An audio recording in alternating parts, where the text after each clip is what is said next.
दर्शकवृन्द नमस्कार। कार्यक्रम सुन्दर सुदूरपश्चिममा तपाईहरूलाई हार्दिक स्वागत छ। म प्रेम बुढा छेत्री। सुदूरपश्चिम प्रदेश सरकार आन्तरिक मामिला तथा कानुन मन्त्रालयको सहकार्यमा एनटिभी कोहलपुरले तयार पारेको कार्यक्रम सुन्दर सुदूरपश्चिम तपाईँ हरेक बिहिबार साँझ 7:30 बजे र शुक्रबार बिहान 9:30 बजे एनटिभी कोहलपुरमा हेर्न सक्नुहुन्छ। साथै यो कार्यक्रम एनटिभी न्युजमा हरेक शनिबार साँझ 7 बजेको समाचारपछि पनि प्रसारण हुने गर्दछ। सुरुमा लागौं आजका विषयवस्तुतर्फ।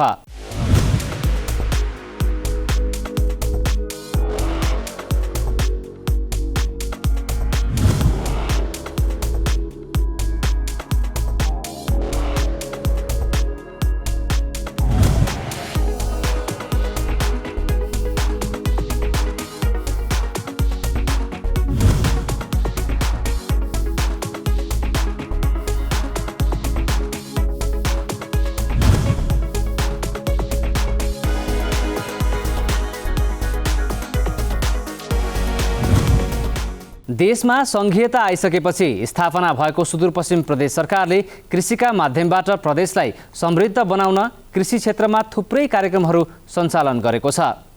सुदूरपश्चिम प्रदेश भूमि व्यवस्था कृषि तथा सहकारी मन्त्रालयबाट प्रदेशमा कृषि क्षेत्रमा काम गरिरहेका किसानहरूलाई प्रोत्साहन गर्न विभिन्न कार्यक्रम सञ्चालन गरिएका छन्। प्रदेश सरकारले सञ्चालन गरिरहेका कार्यक्रमले कृषि व्यवसायमा निकै सहजता भएको किसानहरूको भनाइ छ। कैलालीबाट सहकर्मी निर्मला खटायतले पठाएको यो रिपोर्ट हेरौं। सुदूरपश्चिम प्रदेश सरकारले कृषिमा लगानी वृद्धि गर्दै कृषि क्षेत्रलाई आत्मनिर्भर बनाउँदै अगाडि बढाएको छ। कृषि क्षेत्रलाई आय आर्जन हासिल गर्नुका साथै रोजगारीका अवसरहरू समेत सिर्जना गर्न प्रदेश सरकारले विभिन्न योजना अघि सारेको छ। सुदूरपश्चिम प्रदेश सरकारले कृषि क्षेत्रमा विभिन्न अनुदानका कार्यक्रम ल्याएपछि व्यावसायिक कृषि पेसातर्फ धेरैको आकर्षण बढेको छ।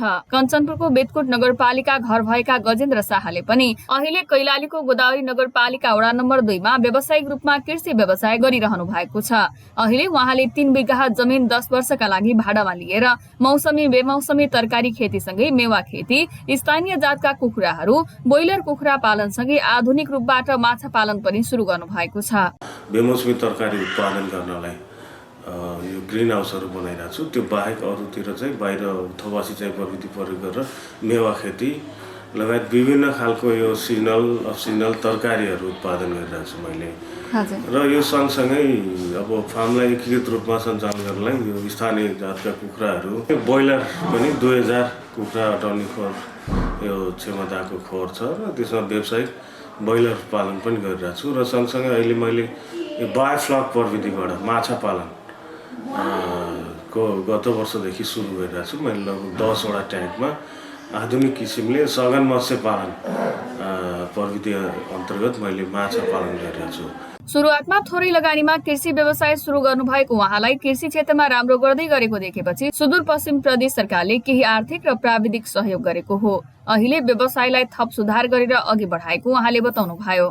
लगानीको हिसाबले जस्तो अब मेहनत त धेरै नै छ हैन। जस्तो खासमा अरू पेसा जस्तो अरू व्यवसायमा जस्तो सहज छ यो कामदार अब जनशक्ति व्यवस्थापनको लागि यसमा चाहिँ अलिक समस्या छ। जस्तो अब दक्ष जनशक्ति पाउँदैन र स्थानीय स्तरमा जुन अध्यक्ष कामदारहरू छ भनौँ न उहाँहरूलाई जस्तो दैनिक जालादारीमा हामीले लगाइरहेको छौँ। त्यो पनि रेगुलर जस्तो अन्त काम पाउँदा सकेसम्म यो कृषि सम्बन्धी काम गर्न चाहन्न हैन। त्यही पनि हामीले जस्तो अलिकति आफ्नो फार्ममा रेगुलर काम गर्ने मान्छेहरूलाई विशेष सुविधा दिएर उहाँहरूलाई पनि अब कसैलाई अब सिक्ने पनि चाहना हुन्छ त्यो अनुसार काम गरिराख्नु भएको छ। र लगानीको हिसाबले जस्तो अरू व्यवसाय जस्तो एकदम अब रिटर्न आइहाल्ने आर्थिक रूपमा पनि तुरुन्त फिर्ता आउनेदेखि लिएर कामको हिसाबले जस्तो अब हामीले कुनै अरू पसल सञ्चालन गर्ने हो भने एउटा सटर लग्ने बस्ने र काम हुन्छ। त्यहाँ चाहिँ रेगुलर अब मेहनत र अब त्यसमा जति लगानी हामीले परिश्रम गर्न सक्यो त्यो अनुसारको रिटर्न आउने हो। स्थानीय स्तरमै यसरी कृषिलाई व्यावसायिक रूपबाट अघि बढाउँदा गजेन्द्र आफ्नो जीवन त फेरिएको छ नै। उहाँको फर्ममा काम गर्न पाउँदा त्यही ठाउँका अन्य स्थानीयले पनि घर नजिकै रोजगारी पाएका छन्। आजभोलि 1 वर्ष भयो मलाई नि यहाँ लागेको अनुभवहरू भयो, सबै सिकिएको छ। अब तरकारीहरू पनि ताजा खान पाइएको छ। आफूले पनि हैन त्यस्तो छ, राम्रो छ। यस्तो सजिलो टाढा जानु भएको छैन। घर नजिकै घरको अब घर पनि जानु सजिलो हुन्छ। अब टाढा त अप्ठ्यारो हुन्छ नि त। अब त्यति महिलाहरूलाई टाढा हुन्न नि त, त्यो सजिलै छ। यस्ताहरू फर्महरू अन्त खोलिदिएपछि बेरोजगारीलाई रोजगारी पाइन्छ, सजिलो छ यो सबै। हाम जस्ता युवाहरूले अरू पनि पाउँछन् नि त, धेरै ठाउँमा भएपछि सबै हुन्छ। यसरी फाल्तु घुम्न पाइँदैन होइन, आफू केहीमा बिजी भयो भने त सजिलो हुन्छ नि त। कृषि प्राविधिक नै हो, जस्तो नर्मल्ली आफ्नै देशमा अलिकति आफ्नो परिश्रम भोगाउँदा कुनै बाहिर जानु परेन, अर्को नोकर चाकरी गरेर गर्नु परेन, अर्को ठाउँ गएर गुलामी बन्नु परेन, आफ्नो देशमा कुनै विकास हुने भयो, एउटा आफ्नो देशको विकास हुने भयो। नर्मल्ली आफ्नो घर परिवार नजिक बसेर उनीहरूको रेखदेख प्लस काम गर्ने सिलसिलामा रोजगारीहरू पाउने भयो। यसमा चाहिँ सरकारले सही किसानलाई अनुदान दिँदा कृषकलाई थप काम गर्ने हौसलासँगै ग्रामीण क्षेत्रमै रोजगारीको सिर्जना हुने कतिपय सर्वसाधारणको भनाइ छ। सुदूरपश्चिम प्रदेश सरकारले भने काम गर्ने कृषकहरूलाई उपकरणमा सहयोग गर्नुका साथै लगानीमा पनि सहयोग गर्दै आएको जनाएको छ। आगामी दिनमा पनि प्रदेशलाई कृषि उत्पादनमा आत्मनिर्भर बनाउनका लागि अन्य कार्यक्रमहरू पनि ल्याउने प्रदेश सरकारले जनाएको छ। परम्परागत खेती किसानीले परिवारको जीविका धान्न र वर्षभरि खान पुग्ने उत्पादनले कृषि पेसामा आत्मनिर्भर बढ्न नसकेको अवस्था छ। सुदूरपश्चिम प्रदेश सरकारले आत्मनिर्भरमुखी कृषि पेसा बनाउँदै छिमेकी मुलुक लगायत वैदेशिक रोजगारीमा जाने युवालाई आफ्नै माटोमा मेहनत गर्न प्रेरित गरिरहेको छ। सुदूरपश्चिम प्रदेश सरकारले युवाहरूलाई कृषि पेसामा प्रेरित गर्न र सामान्य रूपले कृषि र पशुपालन गर्दै आएका किसान लक्षित योजना परिचालनलाई तीव्रता दिएको छ। प्रदेश सरकारले कृषि तथा पशुपालनमा अनुदानका कार्यक्रम ल्याएसँगै कञ्चनपुरमा त्यसतर्फ किसानको आकर्षण बढ्न थालेको छ। परम्परागत रूपमा पशुपालन गर्दै आएका यहाँका किसानहरू यति बेला व्यावसायिक रूपमा पशुपालनमा लागेका छन्। कञ्चनपुरबाट सहकर्मी दुर्गा उपाध्यायको यो रिपोर्ट। कञ्चनपुरको दोधारा चाँदनी 7 मा बस्ने रामदत्त भट्ट 2051 सालदेखि पशुपालन पेसामा आबद्ध हुनुहुन्छ। घर खर्च र छोराछोरी पढाउनकै लागि भैँसी पालन गर्दै आउनुभएका भट्टलाई सरकारले पशुपालन प्रवर्धनका लागि अनुदान दिन्छ भन्ने थाहा थिएन। तर गत वर्ष अरू साथीहरूले अनुदान पाएको थाहा पाएपछि यो वर्ष उहाँ पनि अनुदानका लागि बुझ्न नगरपालिका पुग्नुभयो। त्यहाँ उहाँले 2 वा सोभन्दा बढी भैँसी पालन गरेका किसानलाई प्रदेश सरकारले अनुदानको कार्यक्रम ल्याएको थाहा भयो र छनौट पनि हुनुभयो। प्रदेश सरकारले ल्याएको कार्यक्रमले आफूलाई व्यवसाय बढाउन थप हौसला मिलेको भट्ट बताउनुहुन्छ। यहाँ एउटा सानो पोहोर साल यस्तो तलाडो बनाएर चाहिँ भैँसी बाँध्ने गरेका थिएँ। अब अहिले यस्तो गोठ बनाउनु पाइयो, धेरै मलाई त धेरै राम्रो। अब हेर्नुहोस् न, यस्तो सिस्टममा भैँसीलाई चारा खुवाउन, उहाँ पनि डुँड यहाँ पनि डुँड भैँसी बाँध्न। अब मैले 4-5 भैँसी राम्ररी यहाँ बाँध्न सक्ने भए है, राम्रै हो। हामीलाई त धेरै राम्रो योगदान मिलेको। सुदूरपश्चिम प्रदेश सरकारले पशुपालन प्रवर्धनका लागि चालु आर्थिक वर्षमा कञ्चनपुरमा 8 करोड 19 लाख रुपैयाँ विनियोजन गरेको छ, जसमध्ये दोधारा चाँदनी नगरपालिकाको 7 नम्बर ओडामा भैँसी बलकका लागि 1 करोड 65 लाख रुपैयाँ छुट्याएको छ। दोधारा चाँदनी नगरपालिकाका प्रमुख प्रशासकीय अधिकृत गणेश दत्त मिश्र, प्रदेश सरकारबाट चाहिँ यो पशु विज्ञ केन्द्र मार्फत चाहिँ पशुपालन व्यवसाय र कृषि प्रवर्धनमा चाहिँ धेरै रकम आएको छ। त्यसमा पनि पशुपालनमै बढी रकम आएको छ। जस्तै भैँसी ब्लक भनेर चाहिँ वार्ड नम्बर 7 मा चाहिँ 70 लाख रुपैयाँ चाहिँ आएको छ। त्यसै गरेर चाहिँ व्यावसायिक बाख्रा पालन भनेर चाहिँ तपाईको 19 जना किसानहरू छनौट भएका छन्, जसले चाहिँ 1-1 लाख रुपैयाँ पाउँछन्। पशुविज्ञ केन्द्र कञ्चनपुरका अनुसार सो कार्यक्रमका लागि दोधारामा 51 जना किसान छनौट भएका छन्। उनीहरूमध्ये पहिलो चरणमा 28 जना किसानले गोठ मर्मतका लागि अनुदान पाएका छन् भने दोस्रो चरणका 23 जना किसानले अनुदानमा भैँसी पाउने भएका छन्। प्रदेश सरकारबाट पाएको अनुदानले आफूहरूलाई निकै सहज भएको अर्का किसान गणेश त्रिपाठीको भनाइ छ। यसले गर्दाखेरि पहिला हाम्रो यस्तो गोठ थियो, यसमा मतलब कच्ची त्यो थियो, गाई गोरुलाई यता सान्नु उता सान्नु अप्ठ्यारो त भैँसीको यो चारा खेलाउने ठाउँ थिएन, यो बनाइदियो। अहिले यो सही छ। अनि यतातिर पानीको हुन्थ्यो, पानीको चाहिँ धेरै मतलब के यहाँ खाल्डो हुन्थ्यो, त्यो पनि अलिकति हामीलाई सुविधै भएछ। भट्ट र त्रिपाठी त प्रतिनिधि पात्र मात्रै हुन्।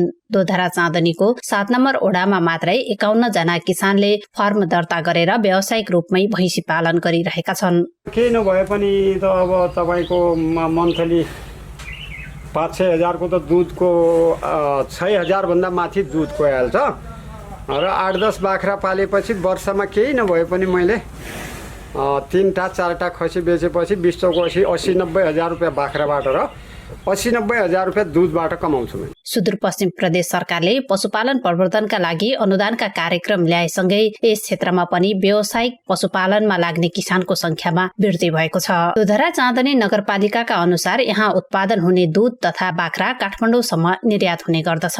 यहाँ दोधरा चाँदनीमा चाहिँ यो चाँदनी एरिया दुधका लागि जसरी प्रख्यात छ त्यसै गरी दोधरा एरिया चाहिँ मासुहरूका लागि चाहिँ बाख्राहरूका लागि तरकारीहरूका लागि यी कुराका लागि चाहिँ निकै प्रख्यातै मान्नुपर्छ र दुध चाहिँ 2000 लिटरभन्दा बढी दुध चाहिँ डिडिसीले चाहिँ लाने गरेको छ। यो चाहिँ दुधबाट पशुपालनबाट निकै नाफा भएको, यसले चाहिँ उनीहरूको आर्थिक अवस्था चाहिँ सुधार भएको, दैनिक जीवनयापनमा सुधार भएको अवस्था नै हो भन्ने लाग्छ। सरकारले कृषि तथा पशुपालनमा किसानको आकर्षण बढाउन विभिन्न खालका कार्यक्रम ल्याएको छ। यसरी ल्याइने अनुदान तथा सहयोगका कार्यक्रम वास्तविक किसानसम्म पुग्न सक्यो भने मात्र यसले सार्थकता पाउने देखिन्छ। सुदूरपश्चिम प्रदेश सरकारले ल्याएका कृषिमा अनुदान कार्यक्रमले ठूलो पुँजी लगानी गर्न नसक्ने तर आफ्नो गाउँमा उत्पादन बढाउन मेहनत गरिरहेका साना किसानहरूलाई पनि निकै फाइदा पुगेको छ। किसानहरू कृषि तथा पशुपालनबाट आय आर्जन गर्दै परिवारसँगै बसेर रमाउन पाएका छन्। सरकारका यस्ता महत्त्वपूर्ण कार्यक्रमको लाभग्राही सूचीमा प्रदेशका सबै क्षेत्रका किसानले लाभ लिँदै आएका छन्।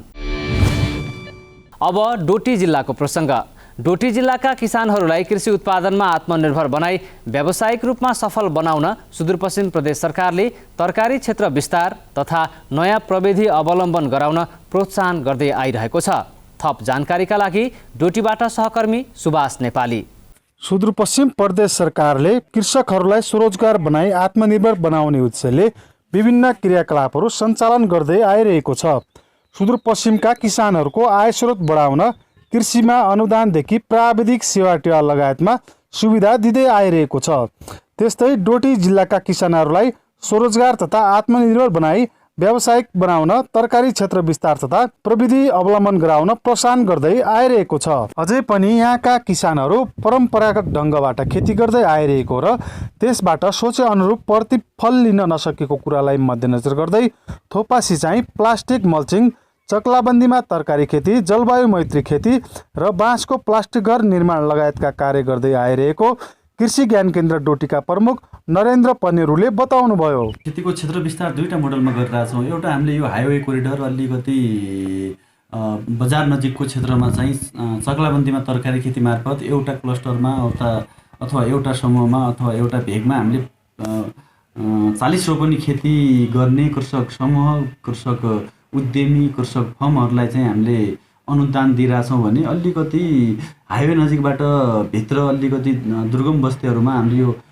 प्लास्टिक घरमा तरकारी खेती अनुदान मार्फत चाहिँ यो तरकारी खेतीको क्षेत्र विस्तार गरिरहेछौँ। र अर्को हामीले चाहिँ यो प्रधानमन्त्री कृषि आधुनिक परियोजनाको ब्लक विकास कार्यक्रममा पनि हाम्रो डोटी जिल्लामा 7वटा तरकारीको ब्लक छन् भने त्यस्तै हाम्रो प्रदेशको गौरवको आयोजना अन्तर्गत मुख्यमन्त्री एकीकृत कृषि तथा पशुपन्छी विकास कार्यक्रम अन्तर्गत पनि मुख्यमन्त्री कृषि नमुना गाउँ अन्तर्गतमा पनि हामीले तरकारी खेतीको बेमौसमी तरकारी खेती, प्लास्टिक घरभित्र तरकारी खेती र त्यसपछि खुला जमिनमा चाहिँ तरकारी खेती मोडल अपनाएर चाहिँ हामीले कृषक स्तरमा तरकारी खेतीको क्षेत्रफल विस्तार गरिरहेछौँ। हामीले यो तरकारी खेतीको क्षेत्रफल विस्तारसँगै कृषकहरूलाई नयाँ प्रविधि अवलम्बन गर्न सिकाउनुपर्छ, उनीहरूलाई उत्प्रेरणा गराउनुपर्छ भन्ने हेतुले हामीले तरकारी खेतीको बेमौसमी तरकारी खेती, यो प्लास्टिक घरभित्र तरकारी खेती, त्यस्तै गरेर चाहिँ हाम्रो यो थोपा सिँचाइ जुन क्षेत्रमा चाहिँ हाम्रो सिँचाइको समस्या छ त्यो ठाउँमा हामीले थोपा सिँचाइ मार्फत सिँचाइ खेती यो कृषकहरूलाई चाहिँ यो थोपा सिँचाइ प्रयोगमा चाहिँ उहाँहरूलाई मोटिभेसन गरिरहेछौँ भने त्यस्तै हाम्रो चाहिँ यो प्लास्टिक मल्चिङमा जस्तो यो रोग किराको पनि यो समस्या कम हुने, त्यस्तै यो सिँचित क्षेत्रफल नभएको र अलिकति यो झारको पनि बढी समस्या भएको ठाउँमा हामीले यो प्लास्टिक मल्चिङ भन्छ, यसलाई छापो भन्छ, त्यो मार्फत गरिरहेछौँ। त्यस्तै यो प्लास्टिक घरभित्र पनि इन्सेक्ट नेटहरू, यो त्यसमा युभी प्लास्टिकहरू मार्फत चाहिँ यो कृषकहरूलाई चाहिँ क्षेत्र विस्तारसँगै प्रविधि यो रोग किराको व्यवस्थापन गराउने, त्यसपछि यो सिँचाइको अभाव भएको ठाउँमा चाहिँ थोपा सिँचाइको प्रयोग गराउने, त्यस्तै यो छापोको प्रयोग गर्न सिकाउने, त्यसपछि यो प्लास्टिक घर, बाँसका प्लास्टिक घर निर्माण गर्न सिकाउने, यी प्रविधिहरू पनि हामीले कृषकहरूलाई सिकाइरहेछौँ। सुदूरपश्चिम प्रदेश सरकार र कृषि ज्ञान केन्द्र डोटीको सहयोगमा नयाँ प्रविधिले किसानहरूमा हौसला बढेको कारण तरकारीको क्षेत्र विस्तार भई मनग्गे आम्दानी लिइरहेको कृषकहरू बताउँछन्। प्रभावकारिता त जे पनि अब जो गरिदिनु भयो, यो अलिकति जलवायु मैत्रीपूर्ण जो हामीलाई यो जलवायुले नै अब कहिले हुने, कहिले मौसम हुन्छ, कहिले हुँदैन, अचानक एकदम हुने, त्यसले गर्दा जो अलिकति हाइटेक विधा जो गर्नुभयो यसले चाहिँ धेरै राम्रो काम गर्छ कि अब यो यहाँ र अब देखिरहेको छ कति फरक छ भन्ने कुरो। त्यसले गर्दा धेरै ऊ भइरहेछ, अब भनौँ न फरक त धेरै परिरहेछ र थप रेस ऊ हो भने अझ राम्रो होला। सुदूरपश्चिम प्रदेश सरकारको कृषि नीतिका कारण किसानहरू कृषि पेसा अवलम्बन गरी स्वरोजगार बन्नुका साथै आर्थिक रूपमा सबल बन्ने अपेक्षा गरिएको छ। डोटीका किसानहरूलाई थोपा सिँचाइ, प्लास्टिक मल्चिङ, चक्लाबन्दीमा तरकारी खेती, जलवायु मैत्री खेती र बाँसको प्लास्टिक घर निर्माण लगायतका आधुनिक प्रविधि र उन्नत विधिको प्रयोग बढ्दै गएको अवस्था छ। यसले बेमौसमी तरकारी उत्पादन गरी किसानहरूले थप व्यावसायिक फाइदा लिन सक्ने भएका छन्। अब अछाम जिल्लामा पर्यटक आकर्षण गर्न सुदूरपश्चिम प्रदेश सरकारले गरिरहेको योजनाबद्ध प्रयासको विषय। पर्यटकीय विकासको प्रचुर सम्भावना बोकेको अछामको रामारोशन क्षेत्रमा आन्तरिक तथा बाह्य पर्यटक भित्र्याउन नयाँ योजना बनाइँदैछ। सुदूरपश्चिम प्रदेश सरकारले रामारोशन क्षेत्र पर्यटन विकास बोर्ड गठन गरेसँगै स्थानीय सरकारले रामारोशनको विकास र विस्तारका लागि युद्ध पर्यटनको गुरुयोजना निर्माणलाई तीव्रता दिइरहेको छ। अछामबाट सहकर्मी नरेन्द्र रावलले पठाएको यो रिपोर्ट हेरौँ। पर्यटनको प्रचुर सम्भावना बोकेको अछामको रामारोशन क्षेत्रमा आन्तरिक तथा बाह्य पर्यटक भित्र्याउन नयाँ योजना बन्ने भएको छ। पर्यटन प्रवर्धन र संरक्षणका लागि सुदूरपश्चिम सरकारले रामारोशन क्षेत्र पर्यटन विकास बोर्ड गठन गरेसँगै स्थानीय सरकारले रामारोशनको विकास र विस्तारका लागि आन्तरिक पर्यटक भित्र्याउन युद्ध पर्यटन गुरुयोजना बनाइरहेको स्थानीय सरकारले जनाएको छ।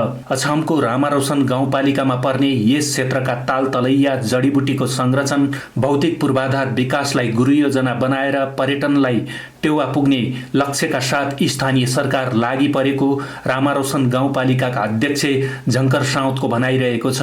रामारोशन क्षेत्रलाई नयाँ ढङ्गबाट यसको विकास विस्तार गर्नुपर्छ, मतलब पर्यटन क्षेत्रको तपाईँको समृद्धि ल्याउनुपर्छ भन्ने उद्देश्यका साथ हामीले पहिलोमा गुरुयोजना बनायौँ। गुरुयोजना तयार पार्यौँ। अब गुरुयोजना तयार पार्ने सन्दर्भमा हामीले चाहिँ कृषिको, पर्यटन, मतलब हामीले वातावरण र धार्मिक पर्यटक सबैलाई जोडेर सँगै लैजानुपर्छ भन्ने कुराहरू भयो। र त्यसका साथसाथै हिजो द्वन्द्वकालमा माओवादीहरूको आधार क्षेत्र अथवा माओवादी पार्टीको आधार क्षेत्र र जनमुक्ति सेनाले परेड खेल्ने ठाउँ पनि भएका हिसाबले यसलाई चाहिँ युद्ध पर्यटन गुरुयोजनासँग पनि जोडेर लैजानुपर्छ भन्ने खालको हाम्रो योजना बन्यो। र त्यो योजना अनुसार अहिले हामी रामारोशनलाई कसरी पर्यटन प्रवर्धनको विकास गर्ने र रामारोशनलाई कसरी तपाईँको आन्तरिक पर्यटकहरूलाई भित्र्याउने कुराहरू पनि र दोस्रो त्यसको व्यवस्थापन कसरी गर्ने। पहिलो हामीले यसलाई प्रचार प्रसारको गर्ने कुराहरू गऱ्यौँ र प्रचार प्रसार मात्रै गरेर भएन। अब सबै पर्यटकहरू भित्र आइसकेपछि त्यसलाई चाहिँ बासको, त्यसलाई खानको, त्यसलाई तपाईँको चाहिँ हिँडाइ डुलाइ, अब त्यसले पैदल मार्ग, त्यसले तपाईँको यातायातको पहुँच कसरी पुर्याउने भन्ने खालको कुरा। अछाम जिल्लाको पूर्वी उत्तरमा पर्ने रामारोशन समुद्री सतहबाट 2050 मिटरदेखि 3792 मिटर उचाइमा रहेको छ। यस क्षेत्रभित्र साना ठुला गरी 12वटा ताल र 18वटा पाटन खण्ड रहेका छन्, जसलाई 12 बण्ड र 18 खण्डका नामले चिनिन्छ रामारोशन क्षेत्र। यस क्षेत्रका प्रमुख तालहरू जिङ्गल्ले, बाटुल्ला, लामीदह, लिसेडाली, ताउले, तल्लो धौने, माथिल्लो धौने, गाग्रे, डौठेखाल, दल्याना र गेराहा रहेका छन्। आन्तरिक तथा बाह्य पर्यटकका लागि रामारोशन क्षेत्र निकै मनमोहक भएको र यस क्षेत्रको संरक्षण तथा प्रवर्धनका लागि गुरु योजनाको कामलाई निरन्तरता दिने रामारोशन गाउँपालिकाका प्रमुख प्रशासकीय अधिकृत रामबहादुर भण्डारीले बताउनुभयो। जो रामारोशन पर्यटकीय क्षेत्र छ, असाध्य आर्थिक दृष्टिको कोणले पनि ठुलो सम्भावना बोकेको यो क्षेत्रलाई हामीले आजको मितिसम्म यसलाई यो आर्थिक महत्त्वसँग जोड्न नसकेको स्थिति छ। पर्यटकीय क्षेत्रलाई एउटा त हाम्रो प्रतिष्ठाको विषय पनि भयो प्रचार प्रसार मार्फत यो देशमा र विश्वमा नै रामारोसन गाउँपालिका एक किसिमले प्रचार प्रसार हुन सक्ने भयो। अर्को यही प्राकृतिक सौन्दर्यता र पर्यटनलाई आर्थिक महत्त्वसँग जोड्नकै लागि हामीले रामारोसन पर्यटन क्षेत्र पर्यटन गुरु योजना बनाउने काम अगाडि बढ्यो। अहिले जो रामारोसन क्षेत्र छ त्यसलाई नै लक्षित गरेर रामारोसन पर्यटन क्षेत्र विकास तथा व्यवस्थापन समिति गठन भई कार्यान्वयनमा रहेको छ। यो सुदूरपश्चिम प्रदेश सरकार अन्तर्गत हो। रामारोसन क्षेत्रको विकासका लागि सुदूरपश्चिम सरकारले 77-78मा 1 करोड र आर्थिक वर्ष 2078-69 का लागि थप 1 करोड बजेट विनियोजन गर्नुका साथै रामारोसन पर्यटकीय मार्गको स्तर उन्नतिका लागि 20 करोड बजेट विनियोजन गरेको छ। यति मात्र नभएर यस क्षेत्रमा पाइने विभिन्न रातो र सेतो गरी 8 प्रकारका गुराँस, जनावर, चराचुरुङ्गी, अन्य बहुमूल्य जडीबुट्टी पत्थरको वैज्ञानिक खोजी तथा अनुसन्धान हुन सकेको छैन। हाल रामारोसन गाउँपालिकाको कार्यालय मुजाबगरसम्म नियमित बस सेवा सञ्चालन भइरहेको छ, जसले गर्दा रामारोसन आउने जो कोही पर्यटकलाई केही सहजता प्रदान भएको छ। रामारोसन पर्यटन विकास र समृद्धिका लागि लक्ष्य अनुसार अगाडि बढ्ने हो भने सुदूरपश्चिम प्रदेश तथा नेपालकै नमुना सम्पत्ति बन्ने जानकारहरू बताउँछन्। अछामको रामारोसन मात्रै होइन, सुदूरपश्चिमका अन्य विभिन्न जिल्लामा रहेका ऐतिहासिक तथा धार्मिक पर्यटकीय क्षेत्रको संरक्षण र विकासमा प्रदेश सरकारले काम गरिरहेको छ। यस्ता क्षेत्रमा आन्तरिक र बाह्य पर्यटकको उपस्थिति बढाउन सके स्थानीयहरूले नै आर्थिक रूपमा लाभान्वित हुने अवसर पाउनेछन्। त्यसैले आफ्ना क्षेत्रमा भएका बहुमूल्य सम्पदाको संरक्षण र प्रचार प्रसारमा सबै नागरिकले भूमिका खेल्न जरुरी छ। सुदूरपश्चिम प्रदेश सरकारका नवनियुक्त मन्त्री डाक्टर रणबहादुर रावलले कैलालीको त्रिनगर नाकाको अनुगमन गर्नुभएको विषय अबको पालामा। आन्तरिक मामिला तथा कानुन मन्त्री डाक्टर रणबहादुर रावलले नाकाको व्यवस्थापनबारे जानकारी लिनुभएको छ। उहाँले प्रदेशको सुरक्षा व्यवस्थासँगै नाकाको व्यवस्थापनमा पनि प्रदेश सरकारले काम गरिरहेको र थप सुधारका कामहरू पनि गर्ने बताउनु भएको छ।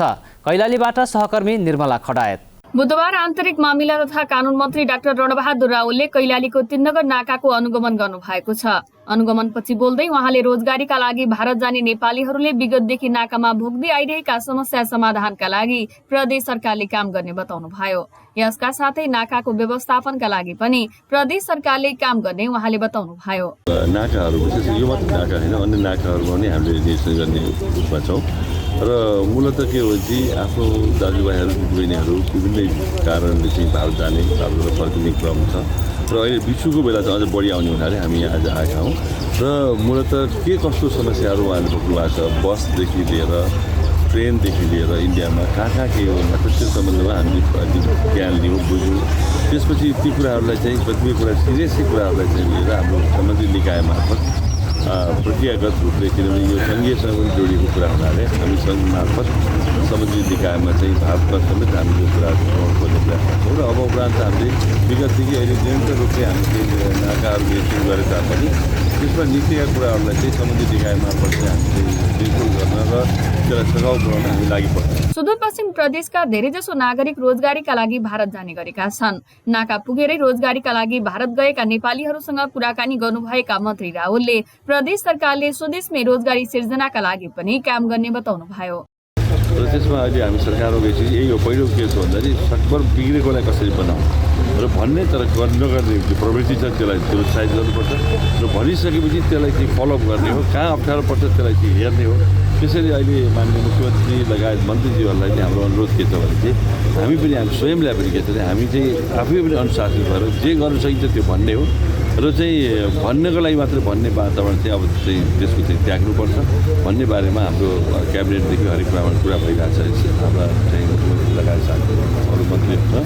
त्यसैले तपाईँ चाहिँ ढुक्क हुनुहोस् कि हामी नितान्त रूपमा विगतको शिक्षा लिएर जुन समस्या छ, जुन कुरा भएनन्, जुन कुरा भनियो, अब त्योभन्दा पनि अब जति छोटो अवधि छ त्यो छोटो अवधिमा अनुभूति हुने खालको र चाहिँ जनताको पक्षमा विशेष गरी सुदूरपश्चिमको पक्षमा सुदूरपश्चिमी जनताको पक्षमा नितान्त रूपमा कटिबद्ध भएर एकदम एउटा मार्ग प्रशस्त गर्ने हिसाबले हामी लागि पर्छौँ। एकैपटक नभए पनि विभिन्न कार्यक्रम ल्याएर प्रदेशका नागरिकलाई स्वदेशमा रोजगारी सिर्जना गर्न प्रदेश सरकारले काम गर्ने उहाँले बताउनुभयो। अहिले पनि सुदूरपश्चिम प्रदेश सरकारले कृषिका माध्यमबाट धेरैलाई स्वदेशमा काम गर्न कार्यक्रम सञ्चालन गरिरहेको जनाएको छ। यसका साथै स्वदेशमै व्यवसाय गर्न चाहनेहरूलाई प्रदेश सरकारले सहुलियत ऋणको लागि पनि काम गरिरहेको जनाएको छ।